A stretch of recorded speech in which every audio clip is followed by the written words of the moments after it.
e negra. Bem, ser juventude negra no Brasil já é algo bastante desafiador, né, no que diz respeito a garantir uma vida digna. Isso quando se fala garantir vida, né? Vamos tratar dessa forma, se você consegue ter uma vida. Porque a gente tem uma herança,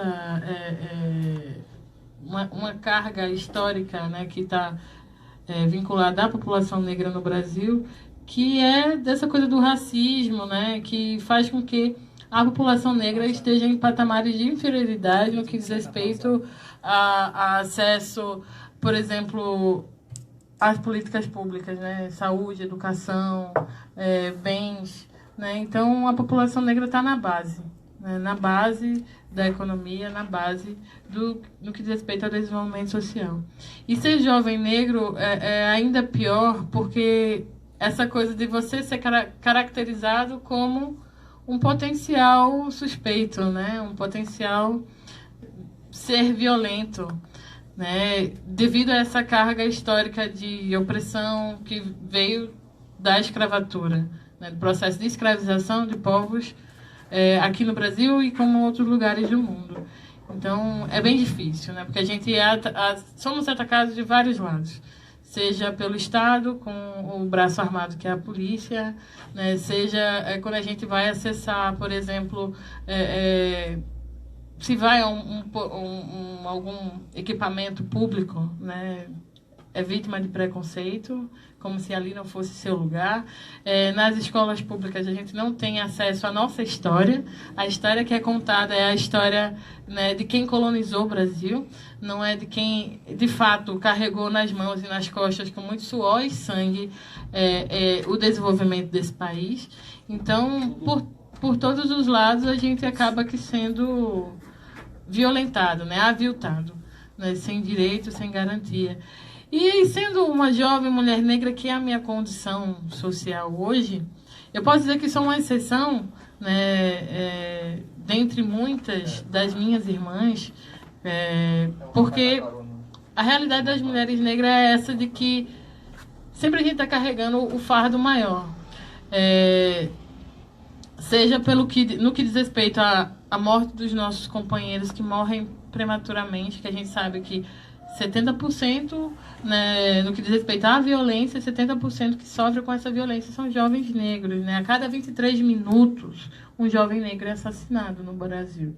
Então, isso é alarmante, né? Enquanto essa entrevista aqui está durando, pelo menos dois jovens negros foram assassinados. Então, e quem fica com esse fardo de ter que tocar a família, ter que tocar, seguir o rumo, são as mulheres negras, né?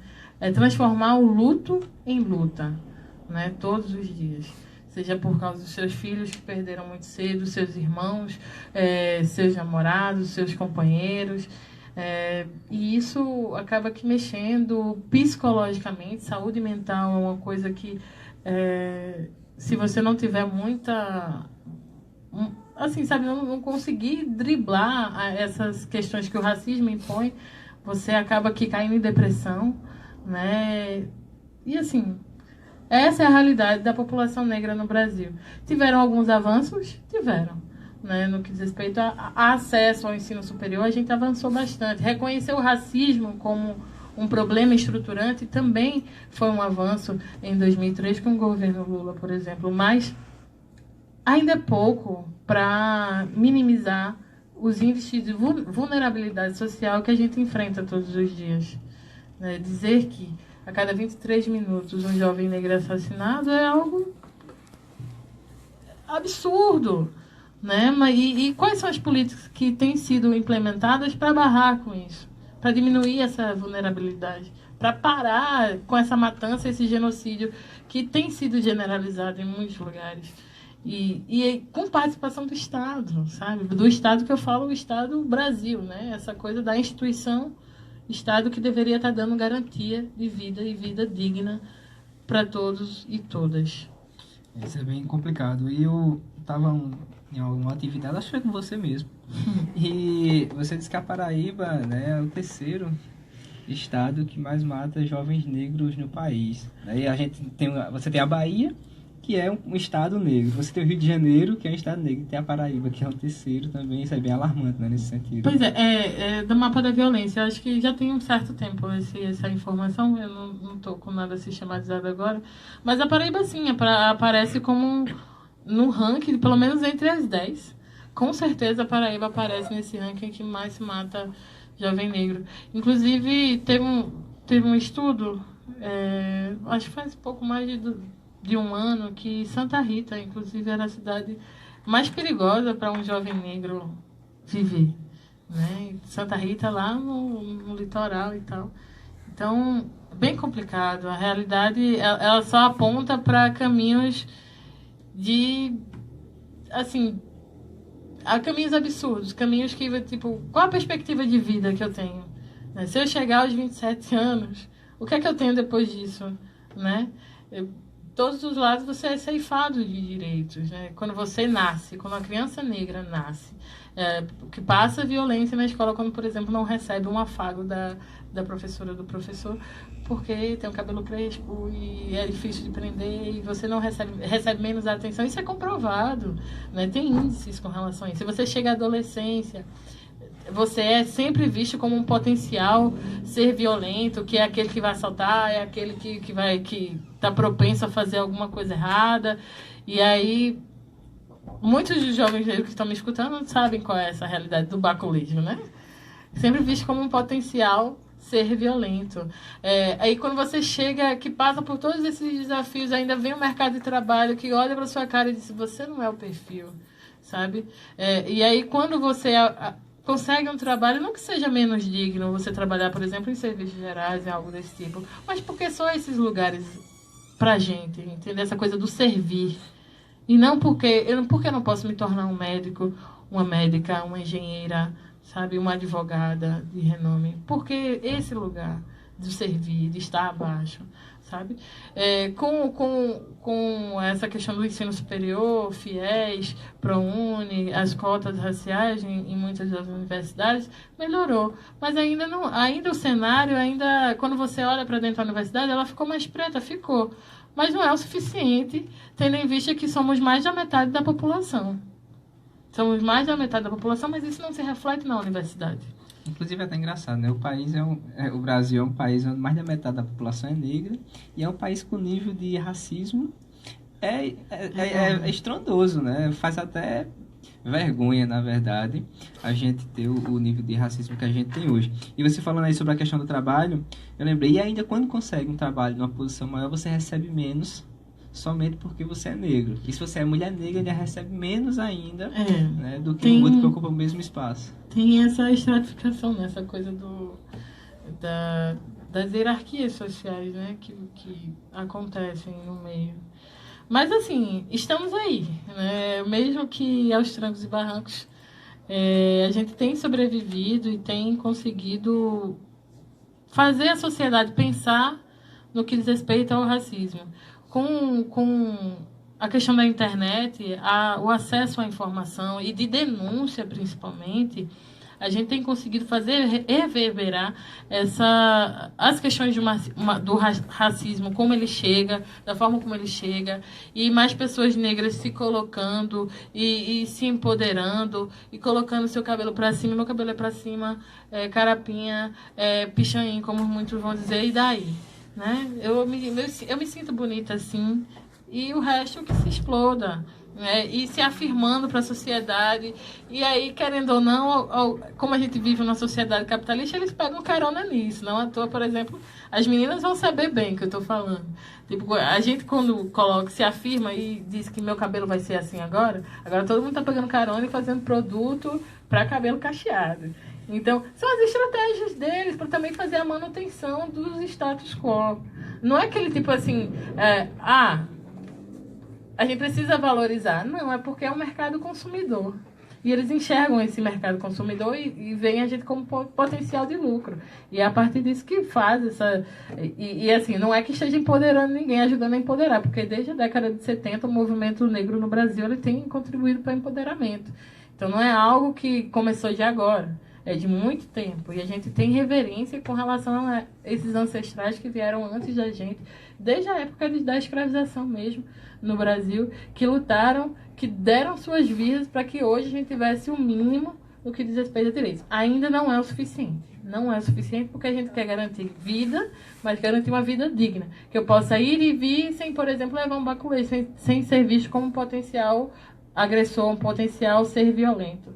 Eu quero ir num posto de saúde e ter um atendimento adequado. E não uma pessoa chegar e dizer que, por exemplo, você pode esperar, se eu estiver na condição de grávida, aí vai dizer, não, mas mulher negra aguenta mais dor. E aí eu vou receber um atendimento diferenciado por isso. Né? E eu estou falando isso de Estado, né? Saúde, segurança. Quando a gente vai na educação, que a gente não vê a nossa história sendo contada, então, mais uma vez, o Estado, que nega a nossa identidade, nega as nossas especificidades enquanto população negra. Que quando, por exemplo, uma pessoa tem anemia falciforme, que acomete mais a população negra, você não tem um atendimento adequado, não tem nem sequer o exame em muitas cidades. Então, todas essas questões a gente precisa dar visibilidade e tratar como urgência para a gente minimizar no que diz respeito ao racismo, minimizar os índices de vulnerabilidade social da população negra. A educação, ela é um meio. A partir do momento que a gente conscientiza não, a gente educa, a gente respeita as diferenças, se é candomblé, que agora está sendo voltado no Supremo, nessa coisa da religião, e a gente precisa estar atento a isso. Da religião ser obrigatória, né, o estudo, né, das religiões ser obrigatório nas escolas públicas.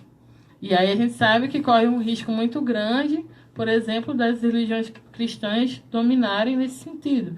Nada contra, mas a gente sabe que existem outras religiões que elas são aviltadas em relação ao racismo. Por exemplo, eu sou candomblessista. Já passei por diversas situações de racismo religioso, de ser expulsa de lugares, por estar simplesmente com um fio de conta no pescoço. Então, mas se, por exemplo, se aquela pessoa tivesse passado por um processo de educação que respeita essas diferenças, se o Estado fosse laico, de fato, a gente poderia melhorar muito, né? No que diz respeito ao racismo, no que diz respeito ao machismo, às identidades de gênero, respeitar essa diversidade que o Brasil e o mundo é composto. Isso aí seria o ideal, né? O ideal. Não é utopia. Eu digo que não é utopia, é possível. Talvez eu não consiga ver, você não consiga ver, mas a gente está trabalhando para que o legado ele fique, né? Quem venha depois da gente possa desfrutar, como a gente está desfrutando hoje. Por exemplo, teve gente lá atrás que deu sangue e suor, a vida, para que hoje a gente tivesse direitos, garantia de direitos. Não é o suficiente? Não é, mas a gente está na luta, continuando, para que os nossos descendentes possam desfrutar desses direitos. Sim, e a educação, de fato, tem que ser o espaço ela tem que ser transformadora. Essa questão seja desconstruída. Né? Porque isso é construído muitas vezes dentro da própria sala de aula, com os nossos professores, né? Que é bem difícil. Que é bem difícil o trabalho nesse sentido. Mas não é impossível. Priscila, tá muito boa, mas a gente ainda tem mais dois. Não, tudo bem. Mais duas meninas aqui que estão participando do encontro. Mas a gente pode marcar outros dias para que a gente possa falar de outros temas, a própria juventude, a questão da negritude aí no país. Também alguns programas, né, que foram... Na próxima vez eu trago. Na próxima a gente conta. Até porque a gente pegou ela no improviso lá. Ela chegou e disse, vamos embora. Verdade. Eu agradeço o espaço. Né? Agradeço o espaço e parabenizo pelo trabalho, por estar trazendo essa pauta para o pessoal, para os ouvintes. E aí buscar conhecimento sempre. Eu comecei assim, estava curiosa com relação à minha realidade e hoje estou aqui falando na rádio, então é possível, né? Todo mundo fazer esse trabalho. Eu estou fazendo trabalho de educação, então cada um também faz seu trabalho de educação e de mobilização social. Isso aí, a gente agradece a participação. Agora tem o Hélio, né, que é da Associação de Jovens Cultura e Cidadania, né, lá de Campina Grande, a AJURC, e é quem está aqui realizando o encontro de coletivos juvenis, Resistência em Rede, Juventude e Incidência Política na Paraíba. Está acontecendo desde ontem, lá no Centro de Formação Camponesa, ali a famosa Casa do Mel, né, como todo mundo conhece, e vai até amanhã. Tem aí, ele pode falar melhor qual é o objetivo dessa questão desse encontro, um pouquinho da AJURC também, para que o pessoal que esteja em casa possa estar conhecendo. Boa tarde, Hélio. Boa tarde, Tiago. Boa tarde, Dudu. Boa tarde, o companheiro que está ali no som, o Wendel. E todos os ouvintes da rádio que nesse momento nos escutam. A JURC, ela é uma associação formada por jovens em 2004, né? Existe aí há 13 anos. E vem trabalhando na área de formação, capacitação, de coletivos de jovens, a partir de São José da Mata, nosso local em Campina Grande. E hoje estamos realizando o encontro de coletivos juvenis para incidência política, que na verdade o que é isso? São 22 organizações de jovens que estão aqui presentes em Alagoa Nova, na Casa do Mel, na Cajamã, né? E esses jovens vieram de várias partes do estado, do litoral, do sertão, do Curimataú, da Borborema aqui do nosso agreste, e juntos estão vivenciando a experiência de dialogar sobre a realidade que estamos vivendo. Porque não é comum viver em um governo que não foi eleito pelo povo. Um governo ilegal, né? No caso de Temer. Ilegítimo, na verdade. E esse governo vem tirando direitos, não só dos jovens, mas das mulheres, dos povos do campo, dos trabalhadores e das trabalhadoras. Então, é necessário que jovens possam debater também sobre essa realidade. E desde ontem, começamos com a análise de conjuntura sobre a percepção dos jovens sobre essa realidade. Um debate muito importante, onde foi notado que jovens do campo, jovens da cidade, jovens que estão nas universidades, mulheres, estão se sentindo pressionados por esse governo, porque é um governo que não enxerga os pobres, né? E hoje tivemos continuidade, onde esses jovens que estão nos movimentos e organizações foram apresentar seu trabalho, o que fazem, né? E aí você ia ter experiência de jovens agricultoras, de jovens que estão em grupo de mulheres negras, jovens que estão trabalhando com cultura, com artesanato, com teatro, enfim. E os jovens estão na caravana do MPA, né? Caravana Nacional do MPA. Então, essa experiência está provocando um debate entre os jovens para fortalecer uma rede, que é a Rede de Jovens do Nordeste, que vai, a partir de então, começar a pautar, se assim os jovens quererem, né? Pautar a defesa dos direitos das juventudes por essa Paraíba afora e também pelo Nordeste afora. Esse é a grande ideia do projeto e o que a gente deseja com isso. Mas eu acho que tem duas meninas aqui que podem falar aí um pouco dessa experiência, de como estão vivenciando esse momento aqui em Alagoa Nova, e a partir do que elas estão vivenciando, dizer à população de Alagoa Nova o que é esse momento, né? Eu agradeço a oportunidade, Tiago, agradeço do Wendel, e dizer que não existe a possibilidade de mudar o mundo, de mudar a minha comunidade, de mudar o município, se olhar para os jovens, e principalmente para os jovens pobres, né? Os jovens pobres, negros e negras que são esquecidos, ou que às vezes não são nem esquecidos, são explorados, são lembrados para ser explorados, né? E se a gente não fizer alguma coisa, se essa juventude não levantar a bandeira e encampar a luta, nós vamos ser engolidos por esse governo e que está destruindo tudo, inclusive a Amazônia, né, com o decreto que foi criado agora. Tirando o direito desses jovens se aposentarem, porque pela reforma da Previdência, os jovens de hoje provavelmente não irão se aposentar, principalmente os agricultores e as mulheres, porque a perspectiva de vida vai até 67 anos e o teto para se aposentar é 67. Inclusive tem alguns municípios na Paraíba que não tem perspectiva de nenhuma pessoa se aposentar, porque vivem até 57 anos, né? A perspectiva de vida, por exemplo, em Juripiranga, aqui na Zona da Mata, é 57 anos. Isso significa que nenhuma pessoa de Juripiranga, após a reforma da Previdência, vai se aposentar, né? E existem outros municípios e outras realidades. E para quem vive no campo, para quem está dia a dia de sol a sol, é mais difícil chegar a uma certa idade, porque tá se expondo, né? Então é isso. Eu agradeço a oportunidade de deixar quem está falando, e deixa para as meninas falar um pouco da experiência delas aqui no encontro. Okay? Sim, a gente vai ter outras oportunidades. E também, além você falando da questão de se aposentar, se a gente pegar também o desmonte e a saúde, quem vai ter saúde para ter 67 anos? Então isso é bem complicado também. Das meninas, pra gente estar começando, faltam 10 minutos só do programa, mas a gente pega um pouquinho dos vereadores quando chegar. Então, boa tarde, só esqueci o nome dela. Tem Mônica, do Polo, vizinha nossa aqui de Massaranduba. E... Me chamo Graziele, eu sou da cidade de Monteiro. Pronto, eu acho que a pergunta ele já deixou ali já já engatada, né? De fato, como está sendo essa vivência, né, esses 2 dias aqui no encontro, e qual a perspectiva disso para a juventude?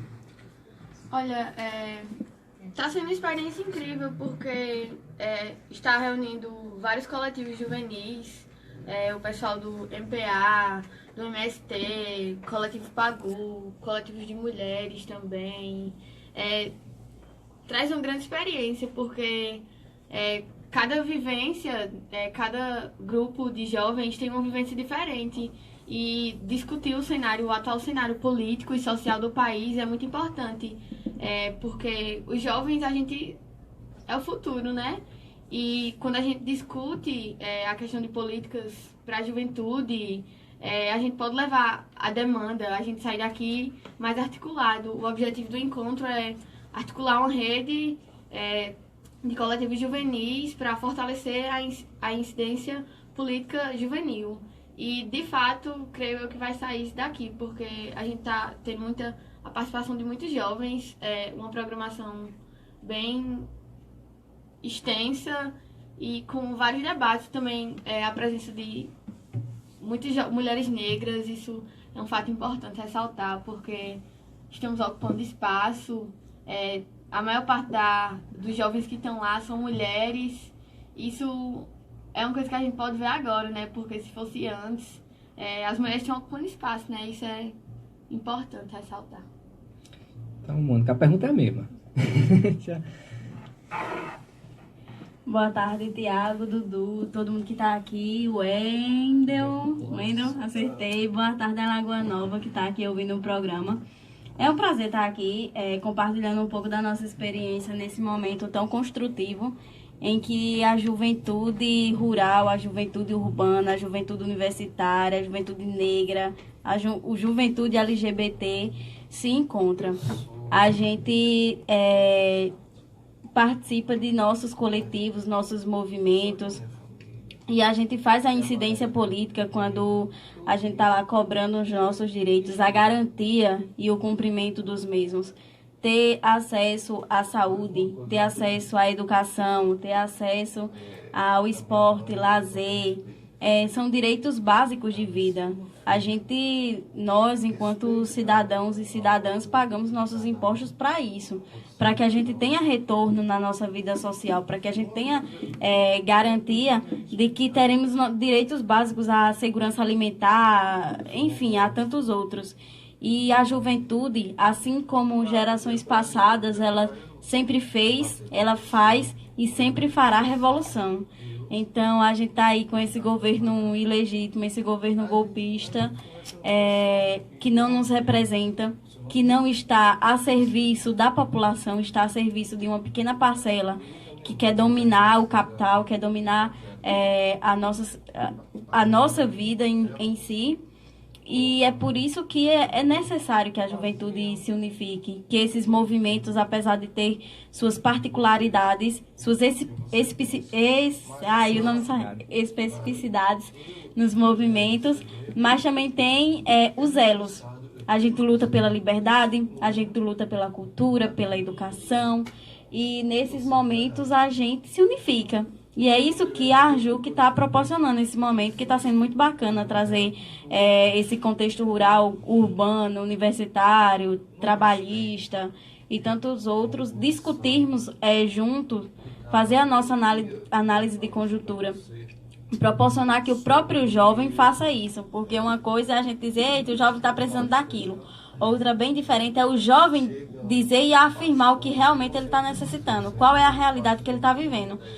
E está sendo uma construção muito bacana de resgate desse trabalho com a juventude a nível de estado e a nível de Nordeste também.